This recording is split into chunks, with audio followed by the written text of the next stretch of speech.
فاعبد الله مخلصا له الدين ألا لله الدين الخالص.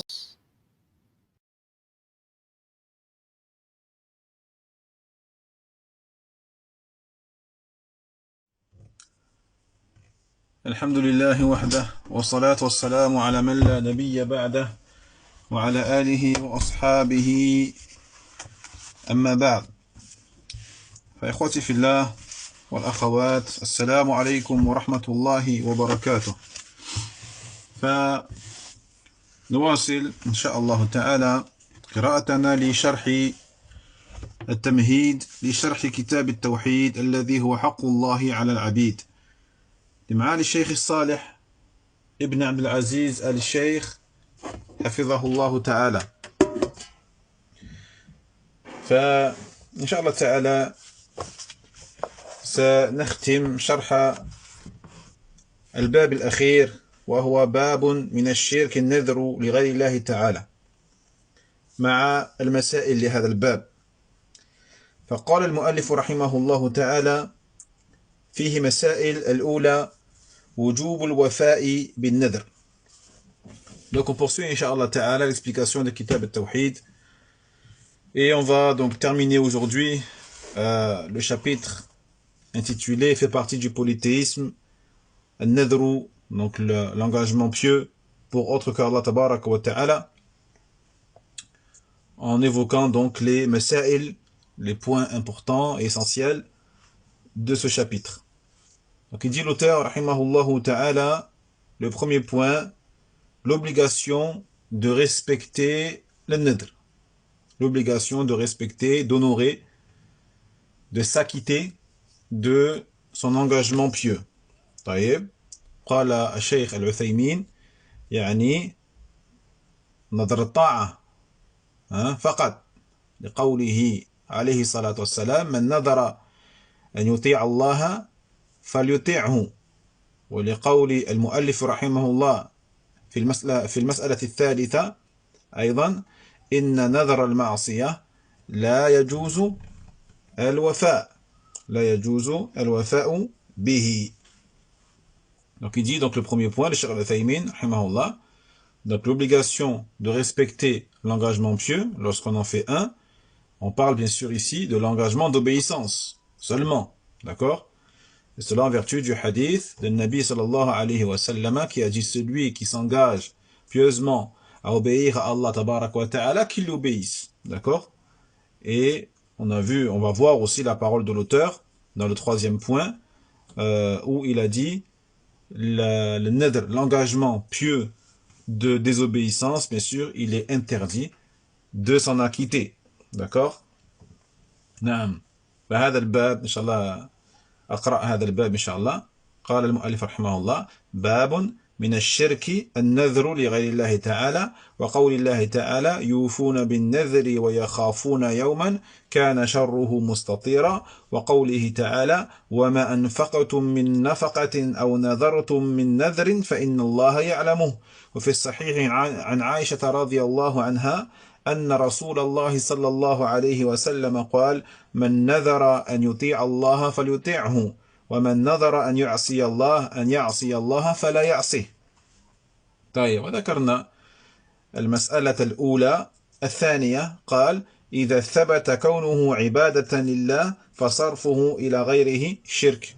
قال الشيخ العثيمين وهذه قاعدة في توحيد العبادة فأي فعل كان عبادة فصرفه لغير الله الشرك. Le deuxième point qui est que lorsque une action, une chose a été confirmée comme étant une adoration pour Allah tabaraka wa ta'ala, eh bien cela implique le fait que si quelqu'un l'a fait ou l'avoue pour autre que Allah tabaraka wa ta'ala, cela sera du shirk, de l'association. Taïeb, il dit Cheikh al-Uthaymin, ça c'est une qaïda, c'est une règle que l'on doit connaître dans l'unicisation de l'adoration. Taïeb, donc quel que soit l'acte, si cet acte-là est une adoration, le fait de le vouer pour autre que Allah tabaraka wa ta'ala sera de l'association, sera du shirk. طيب. الثالثة أن نذر المعصية لا يجوز الوفاء به لقوله من نذر أن يعصي الله فلا يعصيه. Et troisième et dernier point, il dit l'auteur, rahimahullah ta'ala, donc celui, ou plutôt le nadr de désobéissance, il n'est pas permis de l'honorer.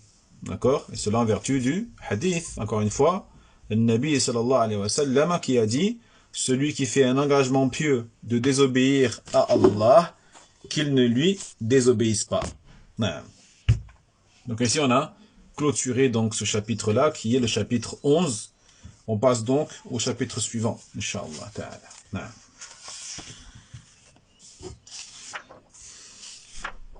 فقال المؤلف رحمه الله تعالى باب من الشرك الاستعاذة بغير الله سبحانه وقول الله تعالى وأنه كان رجال من الإنس يعوذون برجال من الجن فزادوهم رهقا وعن خولة بنت حكيم قالت قال رسول الله صلى الله عليه وسلم من نزل منزلا فقال أعوذ بكلمات الله التامة من شر ما خلق لم يضره شيء حتى يرحل من منزله ذلك من منزله ذلك رواه مسلم. نعم. فقال الشيخ صالح حفظه الله تعالى هذا الباب عنوانه الإمام رحمه الله بقوله باب من الشرك الاستعاذة بغير الله تعالى. وهذا الباب مع الذي قبله والأبواب التي سلفت أيضا كلها في بيان المقصد من هذا الكتاب وبيان الغرض من تأليفه وأن التوحيد إنما يعرف بضده فمن طلب التوحيد فليطلب ضده لأنه عن التوحيد يجمع بين الإثبات والنفي فيجمع بين الإيمان بالله تبارك وتعالى وبين الكفر بالطاغوت فمن جمع بين هذين الأمرين فإنه يكون قد عرف التوحيد. ولهذا فصل الشيخ رحمه الله تعالى أفراد توحيد العبادة وفصل أفراد الشرك فبين أصناف الشرك الأصغر القولي والعملي وبين أصناف الشرك الأكبر العملي والاعتقادي فذكر الذبح لغير الله تعالى وذكر النذر لغير الله تعالى والذبح والنذر عبادتان عظيمتان. Donc on passe au chapitre suivant intitulé par l'auteur fait partie du shirk la demande de refuge auprès d'Allah ou la demande de protection astaghfirullah fait partie du polythéisme du shirk la demande de refuge auprès d'autres qu'Allah tabaraka wa ta'ala ou la demande de protection auprès d'autres qu'Allah subhanahu wa ta'ala. Donc ce chapitre-là, je répète, a été donc titré par l'imam, l'auteur, rahimahullah ta'ala, par sa parole, chapitre, fait partie du shirk, la demande de protection à autre que Allah subhanahu wa ta'ala. Donc, ce chapitre, avec également celui qui l'a précédé, et les chapitres qui l'ont précédé également, tout cela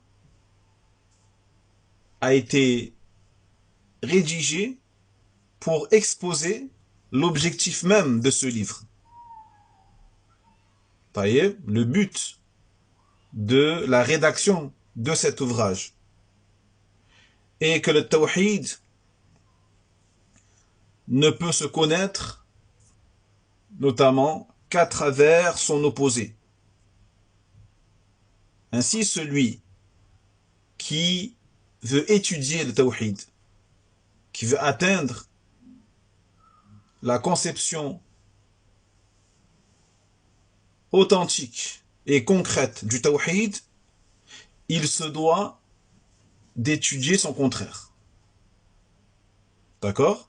Car le tawhid l'unicisation, le monothéisme, réunis entre deux choses.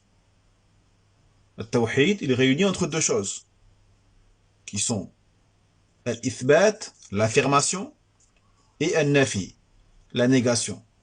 L'affirmation et la négation. Taïeb, il n'y a pas de tawhid sans affirmation et négation. Donc, il réunit entre la foi en Allah, tabaraka wa ta'ala, mais aussi entre la mécréance au tarout, au fait de mécroire au tarout. D'accord? Donc, le tawhid réunit entre ces deux choses. Il réunit la foi en Allah et le fait de mécroire au tarout. Ainsi, celui qui réunit entre ces deux choses, il aura certes concrétisé sa connaissance du tawhid. Taïeb. Donc celui qui a étudié seulement ce qui est la foi en Allah tabarak wa ta'ala, mais sans avoir étudié, sans avoir su ce qu'est le fait de mécroire au tarout, de mécroire en tout ce qui est adoré en dehors d'Allah tabarak wa ta'ala, en détail, il n'aura pas concrétisé son tawhid. Il n'aura pas su ce qu'est vraiment la signification du tawhid. C'est la raison pour laquelle le cheikh, rahimahullah ta'ala, il a détaillé. Qu'est-ce qu'il a détaillé? Eh bien, les différents éléments, les divers éléments qui composent le tawhid de l'adoration. Mais aussi, il a détaillé les différents éléments du shirk et a exposé les diverses catégories du polythéisme mineur, qu'il soit verbal ou pratique. Il a exposé également les catégories diverses et variées du polythéisme majeur, qu'il soit pratique ou relatif à la croyance. D'accord? Et en cela, il a mentionné, par exemple, l'abattage ou le sacrifice de la bête pour autre qu'Allah tabaraka wa ta'ala. On l'a vu dans le chapitre précédent, l'engagement pieux pour autre que Allah subhanahu wa ta'ala. Donc ces deux adorations-là qui sont l'immolation et l'engagement pieux sont deux adorations immenses. فعبادة الذبح عبادة فعلية عملية وعبادة النذر عبادة قولية إنشاء وعملية وفاء فالشرك الأكبر الذي يكون من جهة العمل أنواع وقد ذكر منها على سبيل التمثيل الذبح لغير الله كما أنه ذكر النذر لغير الله جل وعلا مثالا على أنواع الشرك الأكبر الحاصل من جهة القول وكل من الذبح والنذر يصاحبهما اعتقاد تعظيم المخلوق كتعظيم الله عز وجل وهذا الشرك قال تعالى يحبونهم كحب الله والذين آمنوا أشد حبا لله وقال تالله إن كنا لفي ضلال مبين إذ نسويكم برب العالمين ثم عطف على ذلك باب من الشرك الاستعاذة بغير الله تعالى لأن الاستعاذة بغير الله تعالى تكون بالقول الذي معه اعتقاد ولذلك ناسبت أن تكون بعد باب بيان حكم الذبح والنذر لغير الله تعالى. L'adoration du sacrifice de la bête est une adoration pratique, qui est relative aux actes, à l'acte pratique des membres. L'adoration de nadr, de l'engagement pieux, est une adoration verbale au moment de sa constitution, d'accord? Parce que pour que le nadr soit effectif, il faut l'exprimer verbalement, d'accord? Donc, au moment de son expression, c'est une adoration verbale, mais au moment de son exécution, ce sera une adoration pratique, yani, au niveau de l'acte. Donc son exécution, c'est-à-dire ça, le fait de mettre à exécution ce serment, cet engagement, le fait de le respecter. D'accord? Ce serait une adoration pratique. Le shirk majeur, al-akbar, au niveau de la pratique, au niveau des actes justement, est constitué de plusieurs sortes. Donc il a été mentionné, à titre d'exemple, le sacrifice pour autre qu'Allah tabaraka wa ta'ala, comme il a été mentionné à titre d'exemple, l'engagement pieux pour autre qu'Allah subhanahu wa ta'ala. Et ceci donc, encore une fois, pour exemplifier les diverses catégories de shirk majeurs qui peuvent se produire au niveau de la parole, comme au niveau de l'acte. Naam. Donc que ce soit le sacrifice ou le nadr, ces deux sont accompagnés de quoi? D'une croyance qui est la glorification de la créature. D'accord? Donc le shirk, que ce soit pour le sacrifice ou pour le nadr, ce shirk-là, il est accompagné de quoi? D'une croyance. Quelle est-elle? Le fait de glorifier la créature.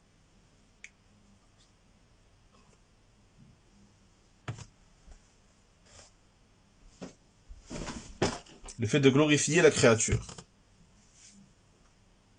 D'une glorification similaire à celle d'Allah tabaraka wa ta'ala.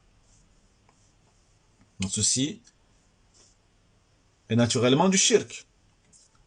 Il dit Allah Jalla wa Ala dans le sens du verset, il les aime comme ils aiment Allah. Ils les aiment comme ils aiment Allah. Et ceux qui croient, leur amour pour Allah est plus intense. Il dit Allah tabaraka wa ta'ala également, dans la sourate Ash-Shu'ara, Tallahi, par Allah, nous étions certes dans un égarement évident lorsque nous avons fait de vous des égaux au Seigneur de l'univers. Donc ici, ensuite, l'auteur, rahimahullah ta'ala, va rattacher les deux chapitres précédents qui concernaient donc le sacrifice pour autre qu'Allah et le fait de faire un nadr pour autre qu'Allah, subhanahu wa ta'ala, par ce chapitre-là, qu'il a intitulé, fait partie du shirk, al-isti'adha. Et on verra ce qu'est al-isti'adha pour autre que Allah, subhanahu wa ta'ala. Car cet acte-là, al-isti'adha, la demande de refuge, la demande de protection, à autre que Allah, subhanahu wa ta'ala, elle va se faire verbalement. Mais cette expression verbale, par laquelle la demande sera faite, elle est forcément accompagnée d'une croyance. D'une croyance, d'accord? C'est pour cela donc, il a été judicieux, du coup, de mettre ce chapitre-là après le chapitre concernant le jugement du sacrifice et celui du nadr pour autre que Allah, subhanahu wa ta'ala.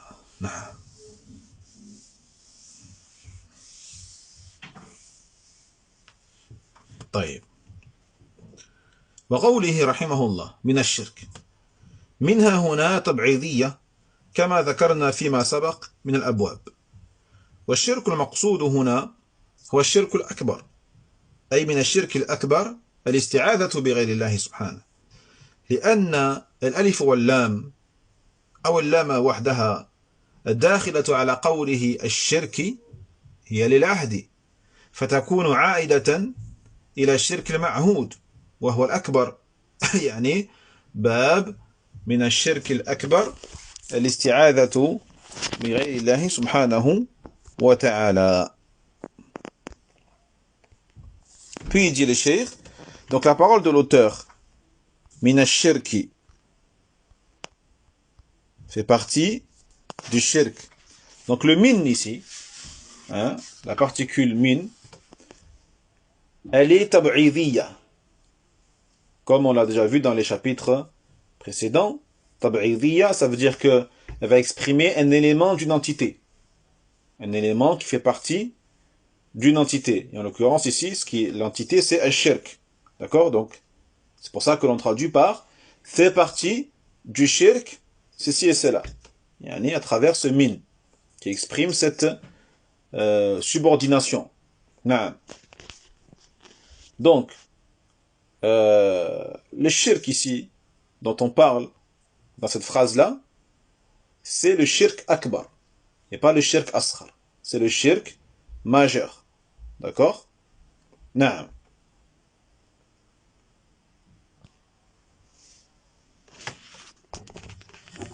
Car le alif et le lam, dit le shirk, le alif et le lam devant le terme shirk, min ash-shirki, le alif et le lam, on dit que il a été dit ici pour exprimer al-ahd, pour l'ahd. C'est quoi l'ahd? C'est ce qui est connu des gens, c'est ce qui vient à l'esprit par rapport à ce que les gens yani, ont l'habitude d'entendre. D'accord? Donc, ce terme-là, shirk, précédé par le alif et le lam, renverra au shirk que les gens connaissent lorsqu'ils entendent le terme shirk. Dans l'absolu, ce sera le shirk majeur, al-akbar. D'accord? Donc, autrement dit, si on veut réexprimer le titre, on dira fait partie du shirk majeur la demande de protection à autre qu'Allah subhanahu wa ta'ala.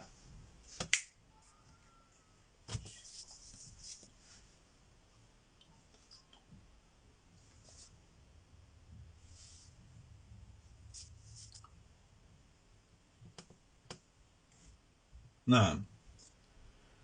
والاستعاذة طلب العياذ يقال استعاذ إذا طلب العياذ والعياذ ما يؤمن من الشر كالفرار من شيء مخوف إلى ما يؤمن منه أو إلى من يؤمن منه ويقابلها اللياذ وهو الفرار لكن الفرار إلى طلب الخير وتوجه إليه والاعتصام به والإقبال عليه لطلب الخير. Qu'est-ce que signifie le terme al-isti'adha? Al-isti'adha. Eh bien, al-isti'adha, c'est la demande de refuge, la demande de protection, pour faire simple. D'accord? Donc le verbe, c'est le verbe ista'adha, yasta'idhu. Le fait de demander la protection, al-iyadh. Donc al-iyadhu, pour être précis, c'est ce qui va protéger du mal. Une chose qui va protéger du mal. Donc al-isti'adha, d'accord? C'est quoi? C'est le fait de s'éloigner, de s'écarter d'une chose dont on a peur pour aller vers ce qui va nous protéger ou ce qui va nous mettre à l'abri de cette chose dont on a peur. D'accord? Ça l'isti'adha. S'écarter, s'éloigner d'une chose qui nous fait peur pour aller vers ce qui va nous mettre à l'abri. D'accord? D'accord? Taïeb. Ou vers celui ou celle qui nous mettra à l'abri. Ça c'est dans la langue arabe, al-isti'adha. Jayid. Donc on a vu le terme al-iyad. On a un second terme qui est al-liyad. Al-liyad. On a vu le premier, al-iyad. On a un autre terme qui est al-liyad, qui est le fait de s'éloigner de cette chose-là pour aller vers la demande d'un bien, pour aller demander le bien, en se tournant vers lui.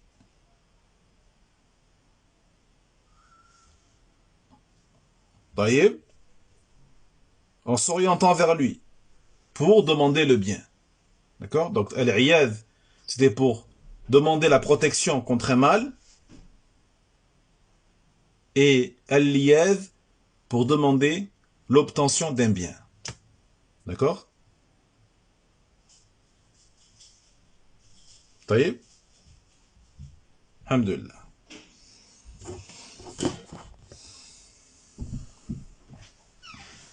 ثم قال الشيخ صالح حفظه الله تعالى: والاستعاذة استفعال، ومادة استفعل موضوعة في الغالب للطلب، فغالب مجيء الألف والسين والتاء للطلب. فمعنى استعاذ، استعان، استغاث، واستسقى طلب تلك الأمور. وتأتي أحيانا للدلالة على كثرة الوصف في الفعل، كما في قوله جل وعلا: واستغنى الله. واستغنى الله. فاستغنى ليس معناها طلب الغناء، وإنما جاء بالسين والتاء هنا للدلالة على عظم الاتصاف بالوصف الذي اشتمل عليه الفعل، وهو الغني. طيب. Donc, on revient encore une fois sur le terme al-isti'adha, qui est construit sur la structure istif'al. طيب. Istif'al.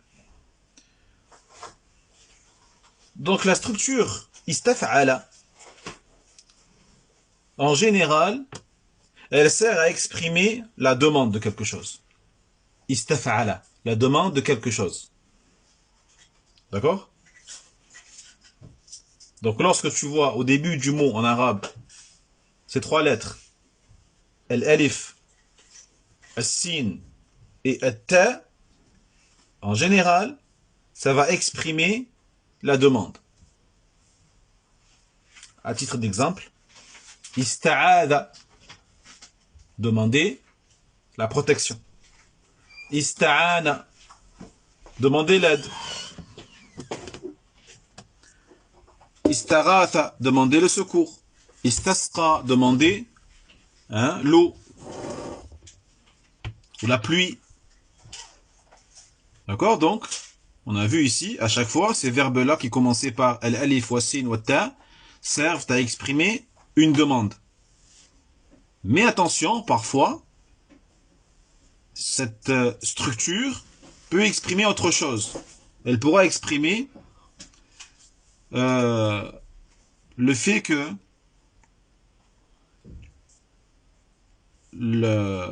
al-fa'il, celui qui fait l'action à travers ce verbe-là, possède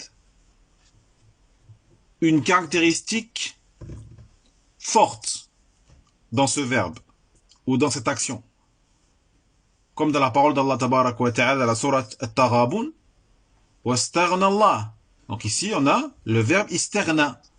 Allahu. Donc c'est Allah Jalla wa Ala ici qui fait l'action, qui fait l'acte ici de isterna. Donc isterna, ça commence par ces trois lettres aussi. L'alif, wa sin, wa ta. Mais est-ce que ça veut dire qu'Allah tabarak wa ta'ala demande al-ghina, demande la richesse? Non. Le sens ici, ce n'est pas cela. Malgré le fait qu'il commence par l'alif, le sin et le ta également. Mais cela va exprimer l'autre signification possible, d'accord, qui est que Allah Jalla wa Ala, il est pourvu et il est caractérisé par cette caractéristique-là qui est el-ghina, la richesse. D'accord? La richesse. Cela voudra dire qu'Allah Jalla wa Ala huwa al-ghani. C'est le riche par excellence. C'est le riche, yani, de manière parfaite et absolue. Taïeb. Donc attention, lorsqu'on voit un verbe qui commence par l'alif wa sin wa ta, cela peut vouloir dire, yani, la demande de quelque chose, mais cela peut aussi exprimer le fait que le fa'il, celui qui fait l'action, il est pourvu de cette caractéristique, de cette qualité-là, de manière très forte, hein, et immense. نعم.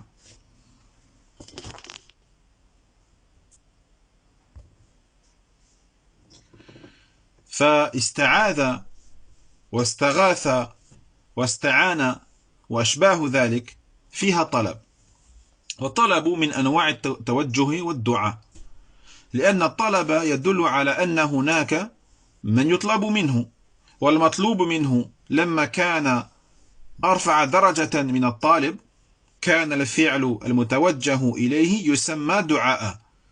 ولهذا فإن حقيقة الاستعاذة لغة ودلالتها شرعا هي طلب العوذ أو طلب العياذ، وهو الدعاء المشتمل على ذلك. والاستغاثة هي طلب الغوث، وهو دعاء مشتمل على ذلك. وهكذا في كل ما فيه طلب نقول إنه دعاء.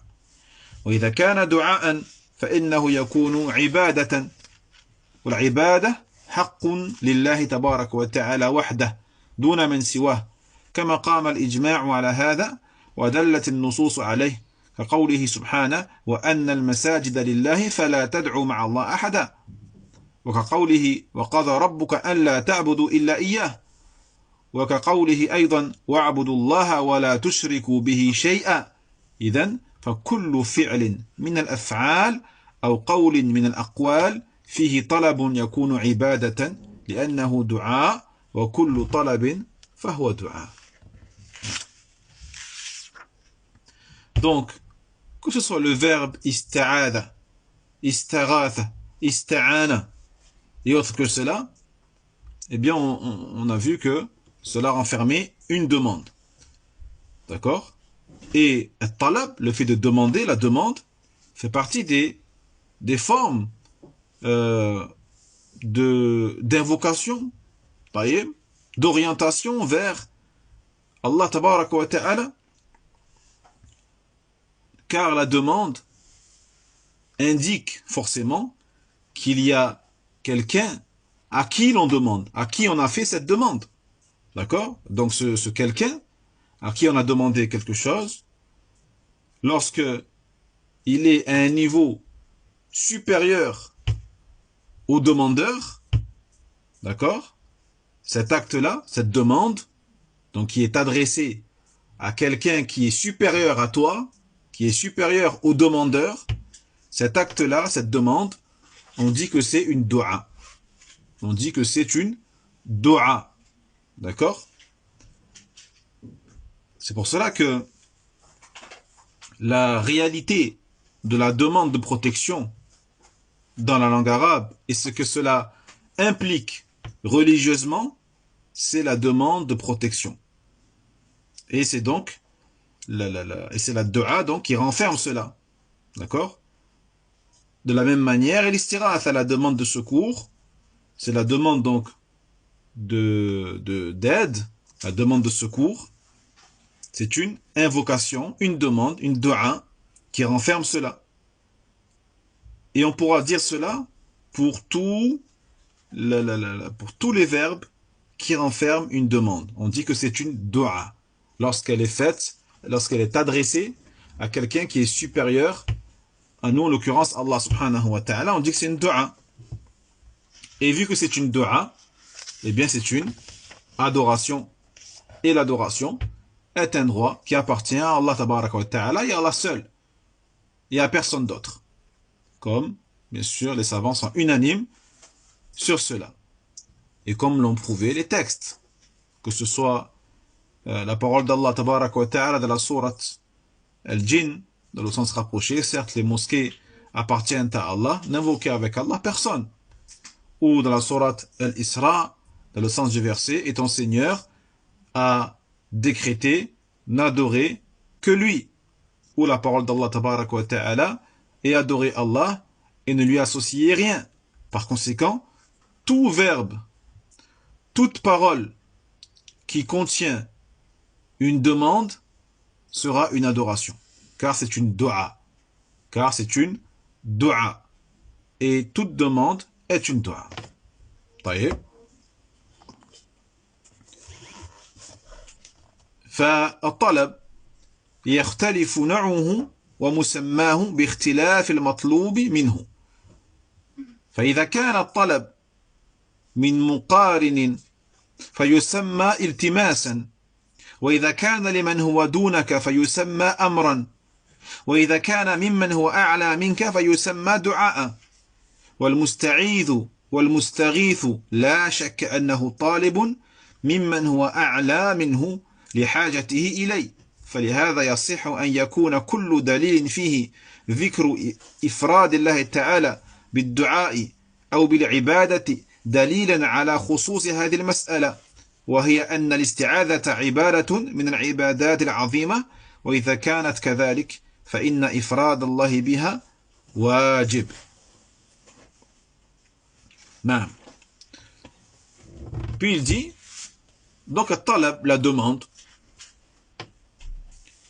va différer par rapport à sa catégorie et par rapport à son appellation en fonction de celui à qui on adresse notre demande.